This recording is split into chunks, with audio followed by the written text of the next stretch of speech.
बिल्कुल सच के लोग खड़े हुए हैं। जहां पंडाल हमें भरा दिखाई दे रहा है, वहीं दाईं तरफ भी जहां धूप से बचने के लिए कोई इंतजाम नहीं है, अपने गमछे से दोपहरी में धूप को बचाते हुए जहां दाईं तरफ में लोग देख रहा हूं, बाईं तरफ से लेकर के पेड़ जहां लगे हैं वहां तक मैं लोग देख रहा हूं। मैं आप सबका बहुत बहुत धन्यवाद और आभार प्रकट करूंगा। आज यहाँ पर आचार्य नरेंद्र इंटर कॉलेज में जनसभा में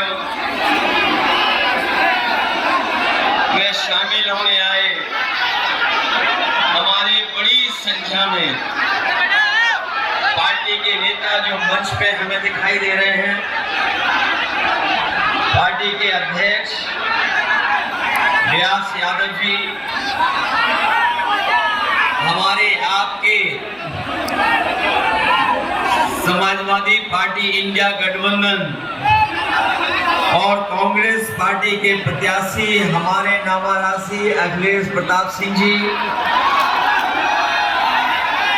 कांग्रेस के प्रभारी और वरिष्ठ नेता अविनाश पांडे जी, मंच पर बैठे हुए हमारी पार्टी के पूर्व मंत्री आदरणीय भीमाशंकर त्रिपाठी जी, पूर्व मंत्री राधे श्याम सिंह जी, पूर्व विधायक सुभाष दास श्रीवास्तव जी, पूर्व विधायक गजालाल लारी जी, मनमोहन प्रसाद जी, दीनानाथ कुशवाहा जी, कासिम मलिक साहब, पूर्व सांसद आदरणीय बालेश्वर यादव जी, पार्टी के हमारे संगठन के नेता केदारलाल यादव, दिलीप यादव जी, इलियास अंसारी जी, पूर्व में रहे पार्टी और कांग्रेस पार्टी के तमाम हमारे नेता मुरली मनोज जायसवाल जी, उदय नारायण गुप्ता जी, रामर्षि यादव जी, पूर्व सांसद, राज्यसभा में रही सांसद श्रीमती कनकलता सिंह जी, पूर्व विधायक आशुतोष उपाध्याय जी,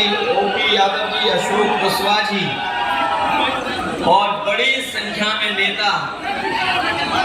मैं जिन साथियों का नाम नहीं ले पा रहा हूं, मंच पर उपस्थित सभी कांग्रेस पार्टी के नेता, समाजवादी पार्टी के नेता और दूसरी लोकसभा से हमारे समाजवादी पार्टी के प्रत्याशी और इंडिया गठबंधन के नौजवान साथी अजय प्रताप सिंह पिट्टू जी और हमारे बड़ी संख्या में सभी नौजवान साथी, माताएं, बहनें और पत्रकार बंधुओं, मैं सबसे पहले आप सबका बहुत बहुत आभार प्रकट करना चाहता हूं और धन्यवाद देना चाहता हूं।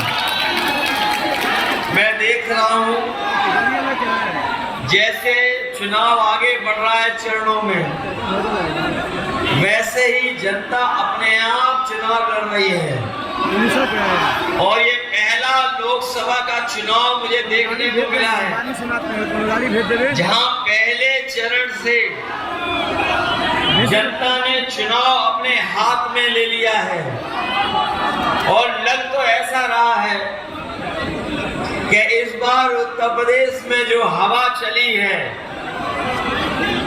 ये जो माहौल बना है और जिस तरह का समर्थन मिलता चला जा रहा है इंडिया गठबंधन को, मुझे पूरा भरोसा है कि जब वोट खुलेंगे 4 जून को, तो भारतीय जनता पार्टी का उत्तर प्रदेश से तो सफाया होना तय है।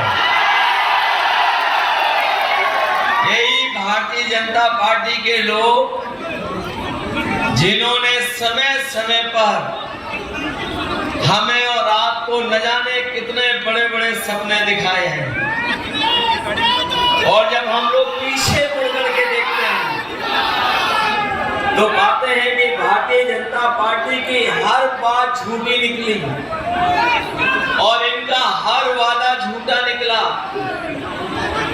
जो 10 साल में और लखनऊ के 7 साल की सरकार में जो हमारे किसानों को, नौजवानों को, आम लोगों को सुविधाएं मिल जानी चाहिए थी, ये सरकार ने सुविधाएं तो दूर, हमारे किसान और नौजवानों के भविष्य का संकट पैदा किया है। और ऐसा संकट पैदा किया है कि हमें और आपको इनको सबक सिखाना है। ये जो चुनाव होने जा रहा है, हम ये कह सकते हैं कि जिस तरीके से कभी समुद्र मंथन हुआ था, उसी तरीके से इस बार संविधान मंथन होने जा रहा है। और एक तरफ तो वो लोग हैं जो संविधान को बदलना चाहते हैं, लेकिन मैं देख रहा हूं जो संविधान बदलने के लिए निकले हैं, यही जनता उनको इस चुनाव में बदलने का काम करेगी। हम लोगों ने देखा है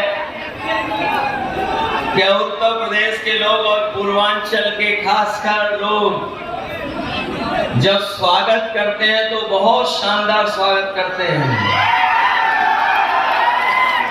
लेकिन जब विदाई करते हैं तो बड़ी धूमधाम से विदाई भी करते हैं। जो लोग 2014 में आए थे, वो 2024 में उनकी विदाई होना तय है। और क्या नारा दे रहे थे वो लोग? नारा दे रहे थे 400 पार।